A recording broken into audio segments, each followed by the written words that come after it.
अरे तुम गांव में रहने वाले सच में गंवार ही होते हो क्या? तुम लोगों को ना तो खाने का ढंग है और ना ही पहनने का। अरे नहाने के लिए ऐसे बर्तनों में कौन पानी गर्म करता है भला? तुमको इतनी भी तमीज नहीं है क्या कि घर में गीजर लगवा ले?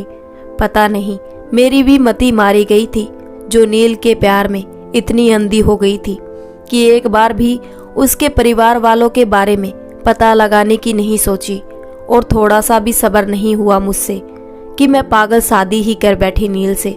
शायद मुझे ऐसा पता होता कि गांव की लाइफस्टाइल इतनी बोरिंग होती है तो मैं नील से शादी करने के लिए कतई तैयार न होती। नई बहू नव्या ये सारी बातें अपनी सासू माँ सुमित्रा जी को सुना रही थी। सुमित्रा जी पढ़ी लिखी, ऊंचे खानदान की, एक सभ्य परिवार की सुशिक्षित महिला थी, इसलिए उन्होंने अपना बच्चा समझकर एक शब्द भी नहीं कहा। सुमित्रा जी का उसके विरोध में कुछ भी ना कहना नव्या को और भी बुरा लगा, और वो पैर पटकते हुए वहां से अपने ऊपर के कमरे में चली गई। सुमित्रा जी और कैलाश जी ने अपने 2 मंजिला पक्का मकान अपनी कमाई से बनवाया था। कैलाश जी अपने ही गांव से लगे एक छोटे से शहर के बैंक में मैनेजर की नौकरी करते थे। उनकी तनख्वाह बहुत ज़्यादा नहीं थी, लेकिन वे अपने असूलों के पक्के थे। उनकी सोच थी कि वो किसी को देकर खाते हैं, लेकिन किसी से लेकर नहीं खाते थे। इसलिए उन्होंने सुमित्रा जी के मायके से कभी भी दहेज की डिमांड नहीं किया। सुमित्रा जी के पिताजी भी कैलाश जी की ईमानदारी, कर्मठता को देखकर अपनी बेटी की शादी उनसे कर दी थी। सुमित्रा जी बचपन से ही अपने पिता के घर में राजकुमारियों की तरह पली बढ़ी थी, लेकिन पति के घर में आने के बाद बहुत सी चीज़ों के अभाव होने के बावजूद भी उन्होंने कभी ये एहसास नहीं होने दिया कि उन्हें किसी चीज़ की कमी के कारण असुविधा हो रही है, बल्कि वो हर परिस्थिति में अपने पति के साथ खड़े रहने की हर संभव कोशिश करती रहती थी।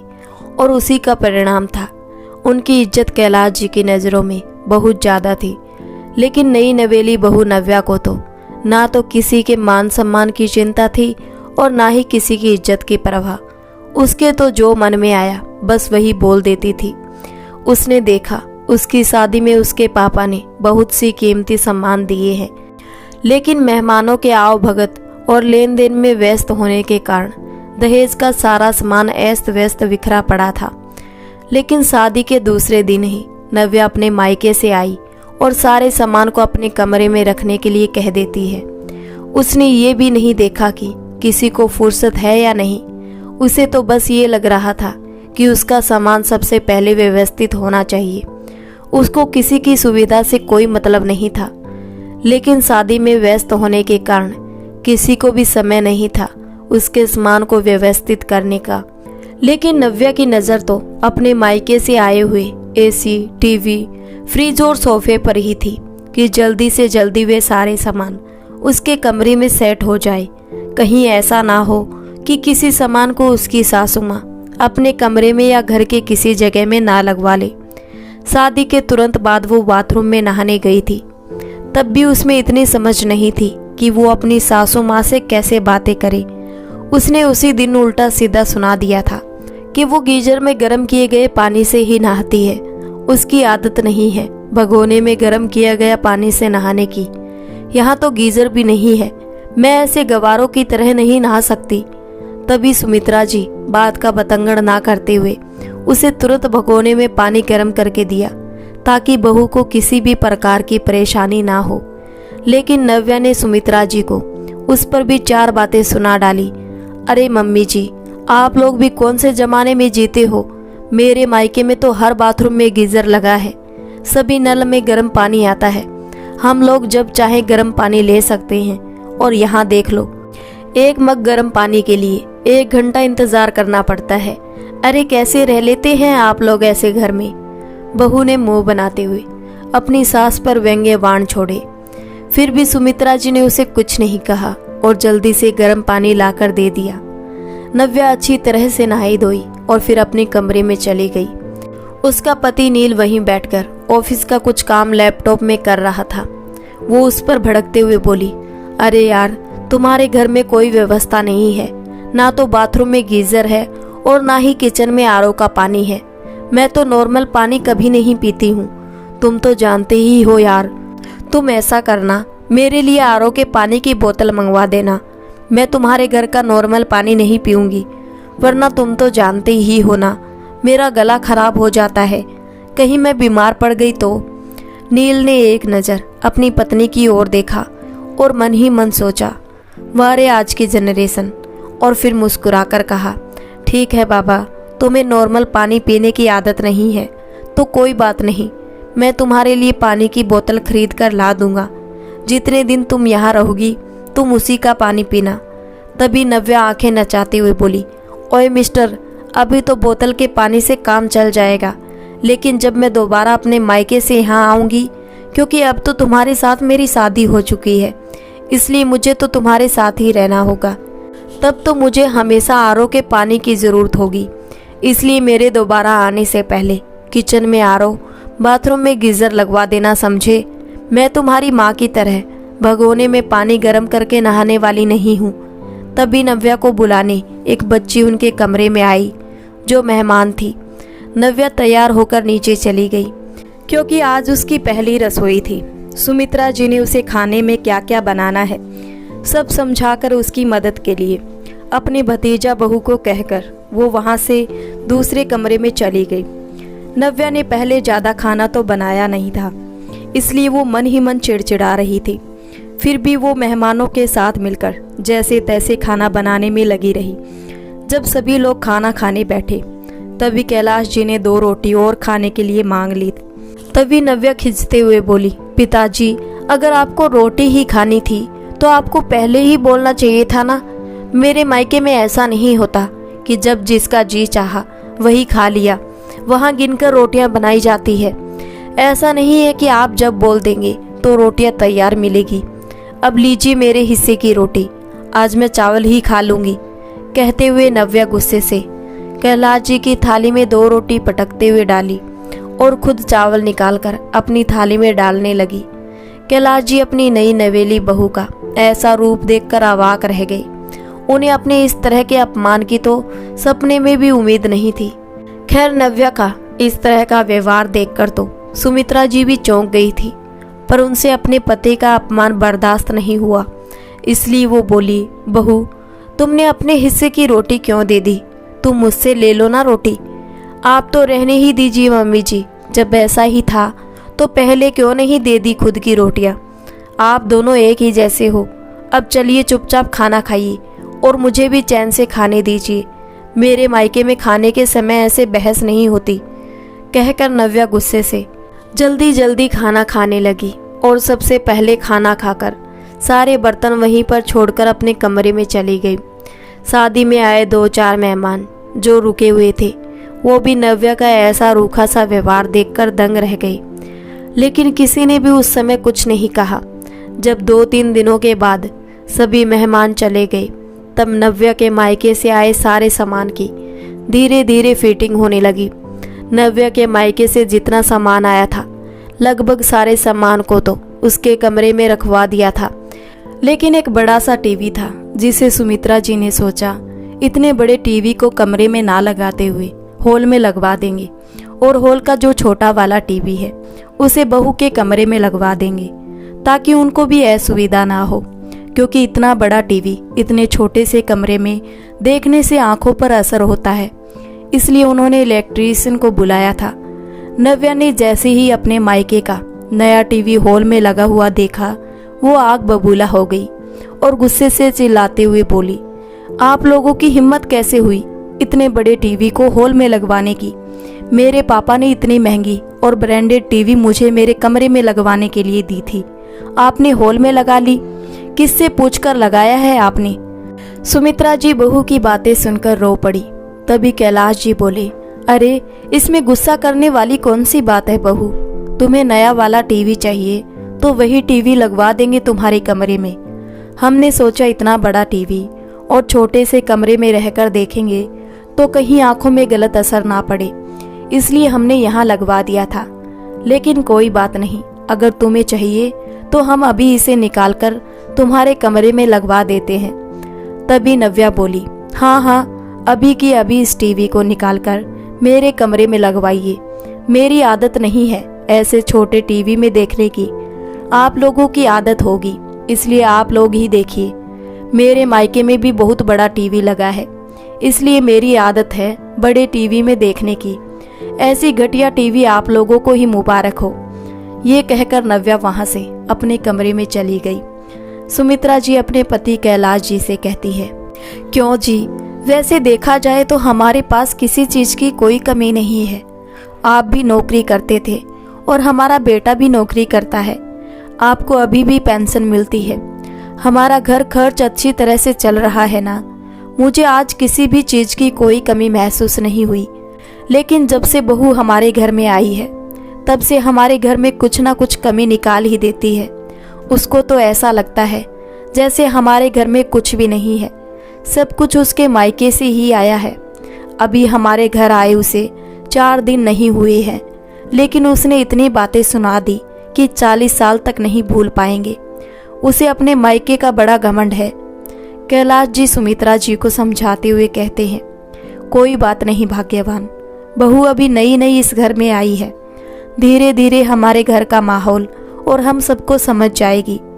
लेकिन हद तो तब हो गई जब एक दिन नव्या किसी काम से बाहर गई हुई थी और सुमित्रा जी की तबीयत ठीक नहीं लग रही थी, इसलिए उन्होंने सोचा क्यों ना घर के डेली के कपड़े नव्या के दहेज में आए वॉशिंग मशीन में डालकर धो दिए जाए।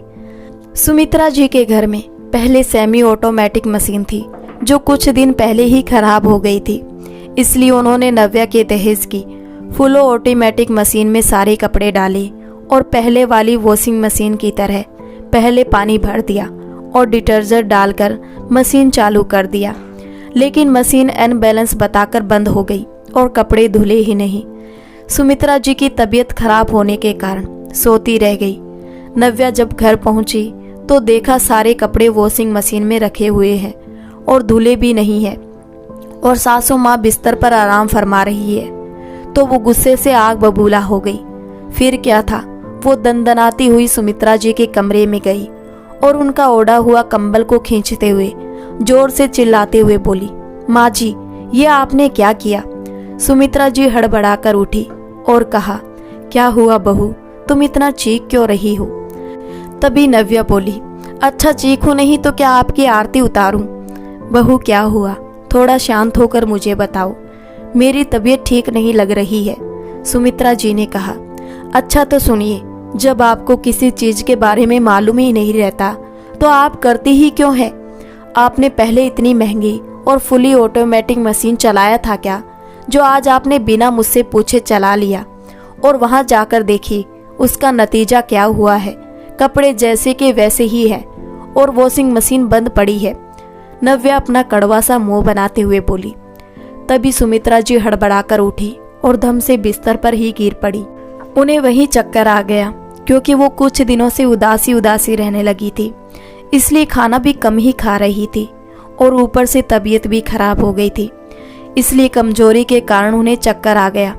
नव्या ने उन्हें संभाला, फिर उन्हें पानी ला कर दिया, फिर से अपने मायके के गुणगान गाने शुरू कर दिए। कहने लगी, माँ जी, मेरे मायके में ब्रांडेड चीजें यूज करते हैं, आपने कभी फुल ऑटोमेटिक मशीन नहीं चलाई होगी, इसलिए शायद आपने पहले पाइप से पानी डाल दिया होगा, इसलिए मशीन बंद हो गई। उसने उनकी तबीयत के बारे में नहीं पूछा, बल्कि मायके के गुणगान गाने लगी। अब कुछ दिनों बाद नव्या को अपने मायके जाना था। सुमित्रा जी ने सोचा, बाजार की मिठाइयों में मिलावट होती है, तो क्यों ना घर पर ही शुद्ध देसी घी से मिठाइयाँ अपने हाथों से बनाई जाए, जिससे मिठाइयों के स्वाद में भी बढ़ोतरी होगी और साथ ही साथ स्वास्थ्य के लिए भी लाभदायक होगी। और उन्होंने एक से बढ़कर एक मिठाइयाँ घर पर ही बना दिए और बहू से कहा, बहू, इन मिठाइयों को अपने मायके में लेकर जाओ, देखना ये मिठाइयाँ सबको पसंद आएगी। सुमित्रा जी का इतना कहना था कि नव्या उन पर भड़क गई और बोली, माँ जी, आप अपने इस तकियानुसी ख्यालों से बाहर कब निकलेंगी?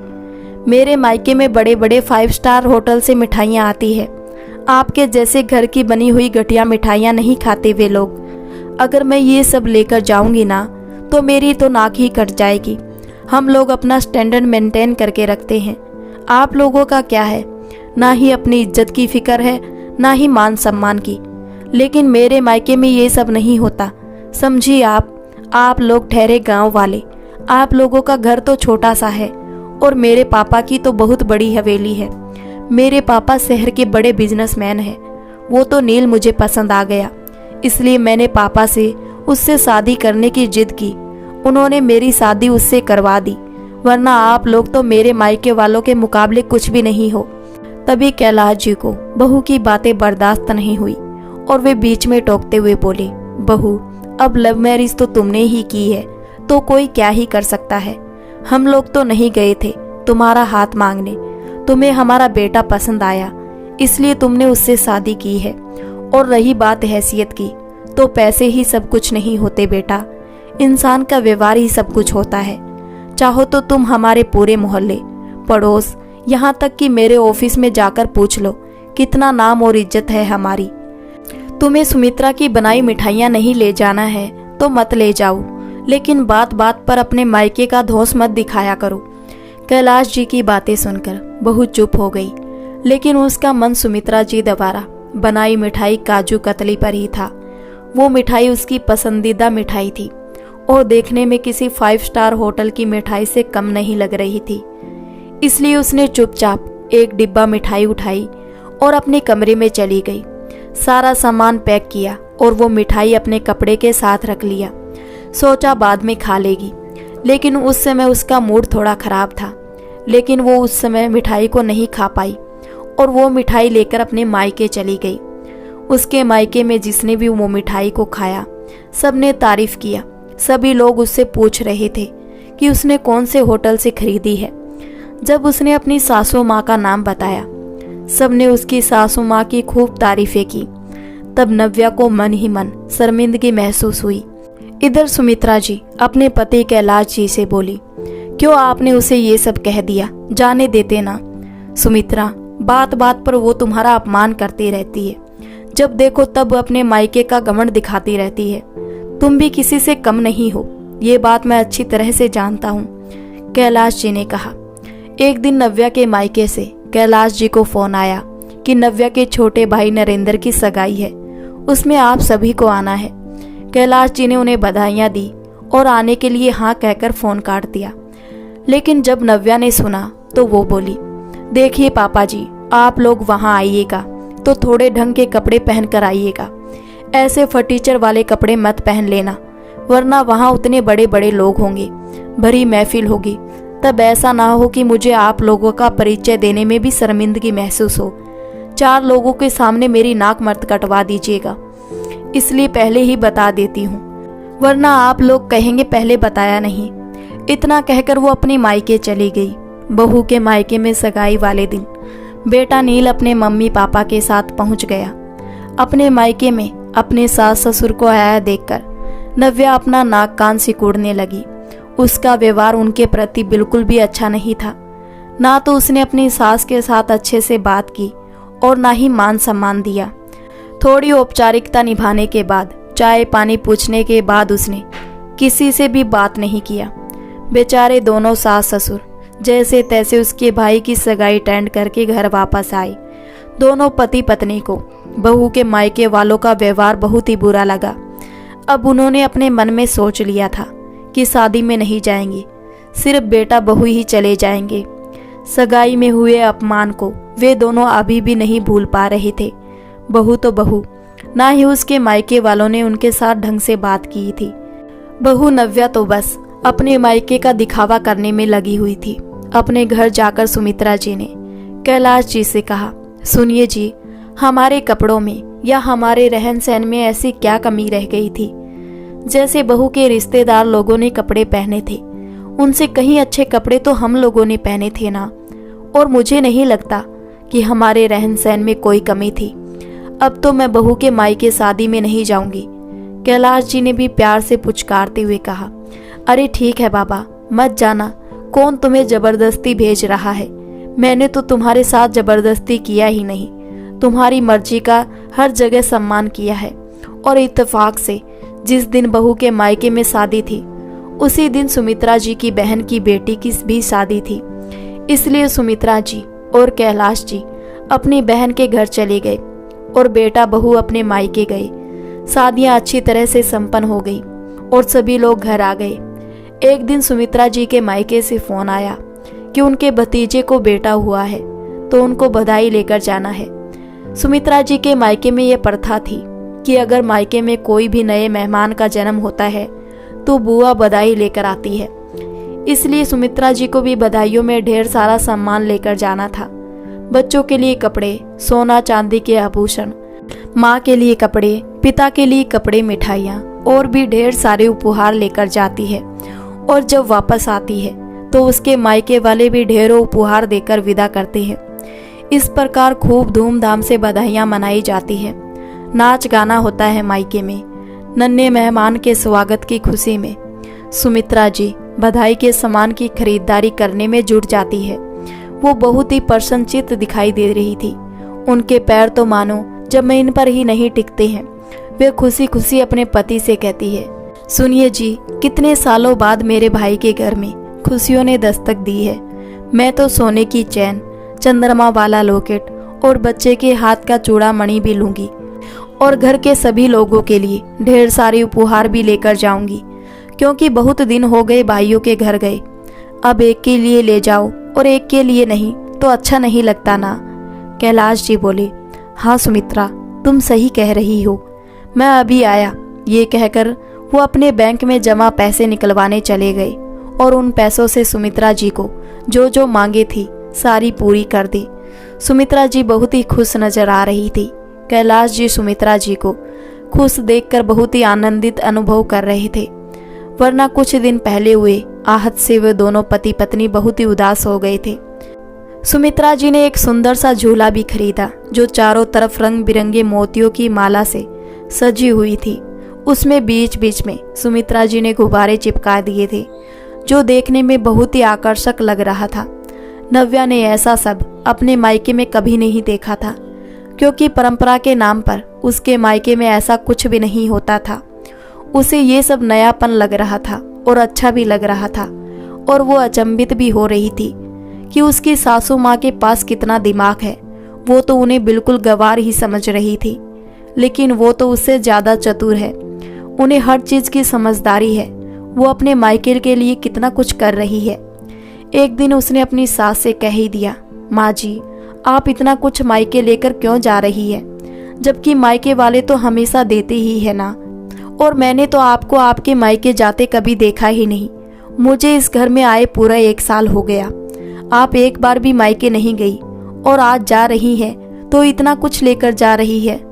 तभी सुमित्रा जी प्यार से बोली, बेटा, मैं इसलिए 1 साल से अपने मायके नहीं गई क्योंकि मैं अपने कामों में व्यस्त थी और तुम नई नई आई थी और तुम्हें छोड़कर जाने का मन ही नहीं किया।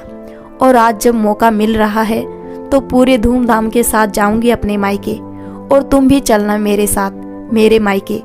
मेरे भाइयों ने तुम्हें भी आमंत्रित किया है।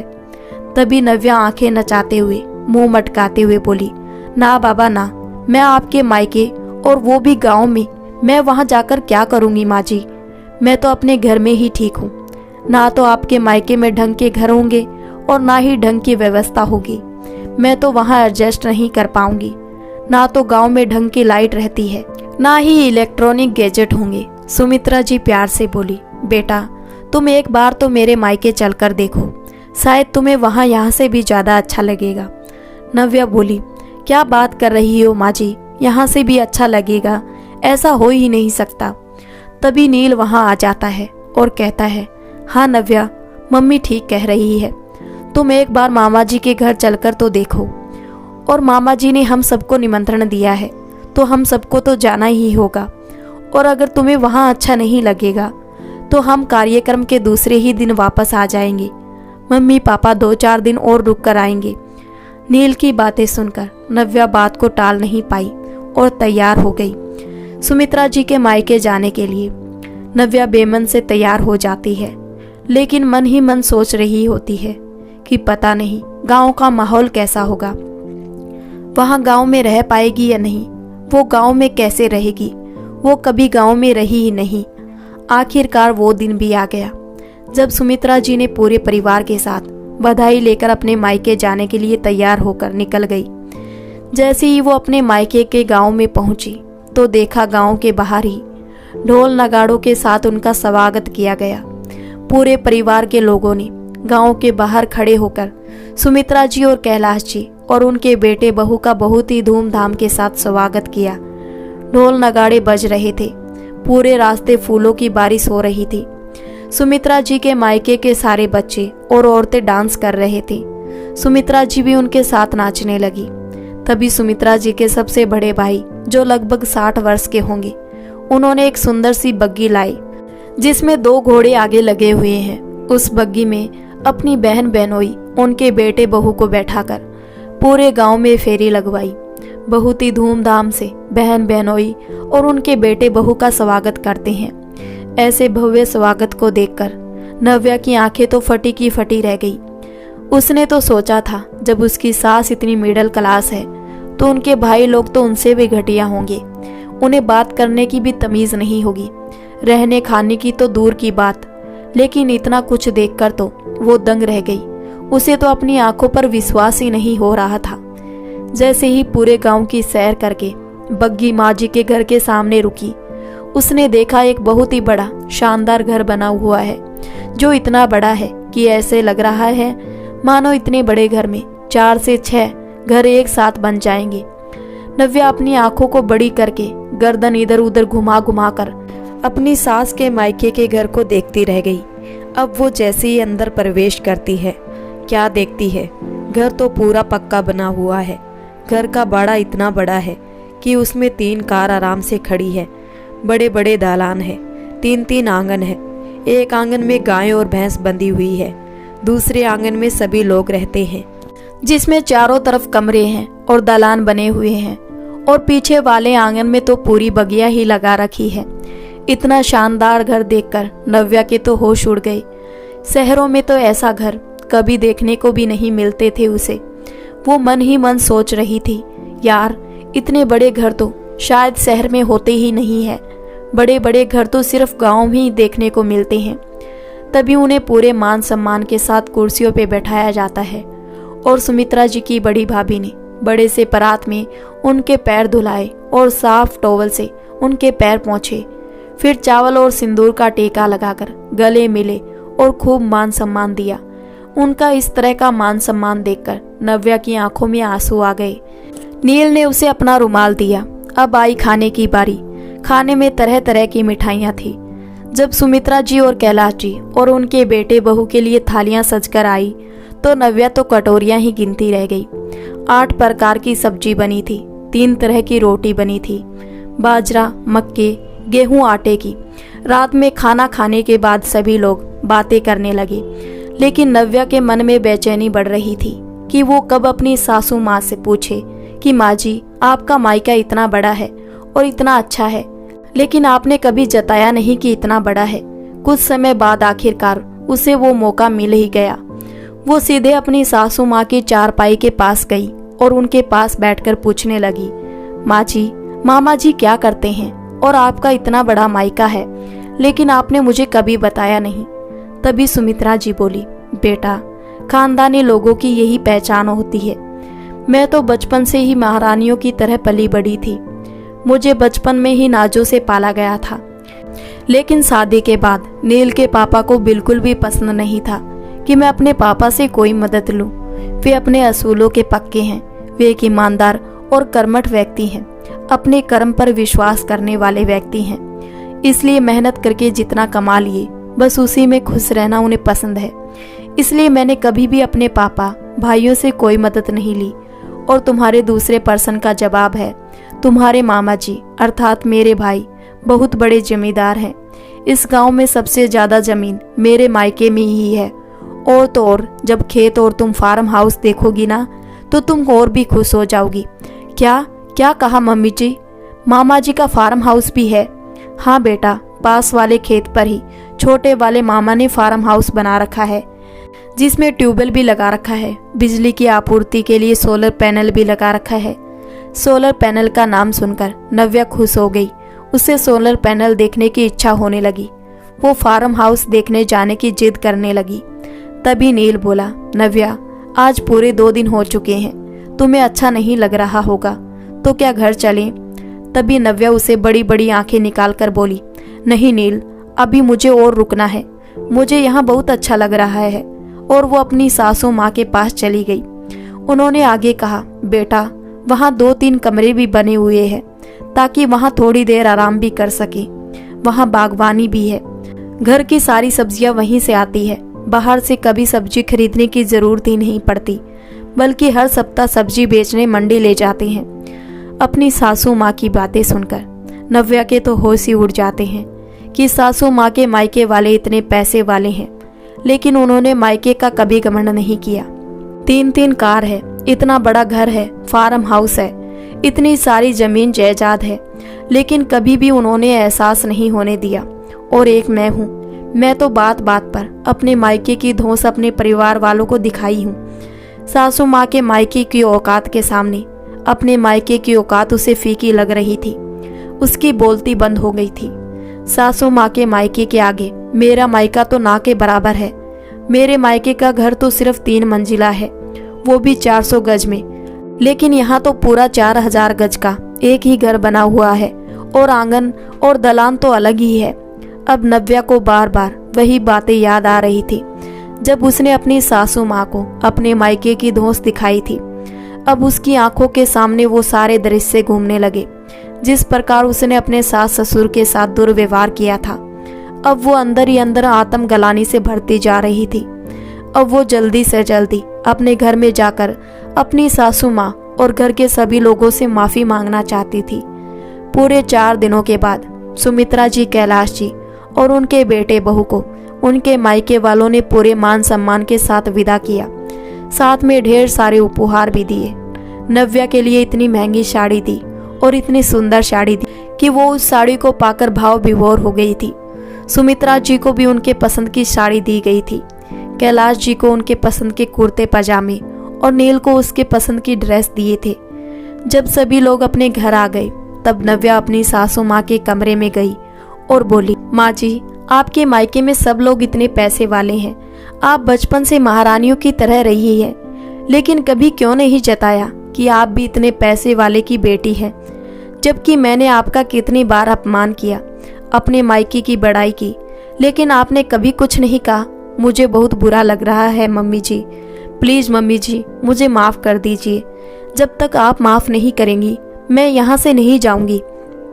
और वो अपनी सासू माँ के पैर पकड़कर माफ़ी मांगने लगी। तभी सुमित्रा जी नव्या को समझाते हुए कहने लगी, बेटा मैंने तो तुम्हें बताया था ना कि मैं हमेशा से ढेर सारी सुविधाओं के साथ पली बड़ी हूँ। मेरे पापा ने मेरी शादी कैलाश जी से इसलिए की थी। कैलाश जी एक ईमानदार और अपने कर्मों पर विश्वास करने वाले इंसान हैं। कैलाश जी और मेरे पिताजी की मुलाकात बैंक में हुई थी। किसी ने कैलाश जी को रिश्वत देकर कुछ लोन पास करवाने का लालच दिया था, लेकिन कैलाश जी ने रिश्वत नहीं लिया। उस समय मेरे पापा वहीं थे। बस फिर क्या था, मेरे पापा की नज़र से सीधे उनके दिल में उतर गए और मेरे पापा ने कैलाश जी से मेरी शादी कर दी। मैं भी एक कुलीन परिवार की लड़की हूँ। मैंने भी अपने जीवन में बहुत से उतार चढ़ाव देखे हैं, इसलिए तुम्हारे इतने ताने देने के बावजूद भी घर में कलह की स्थिति नहीं आने दी।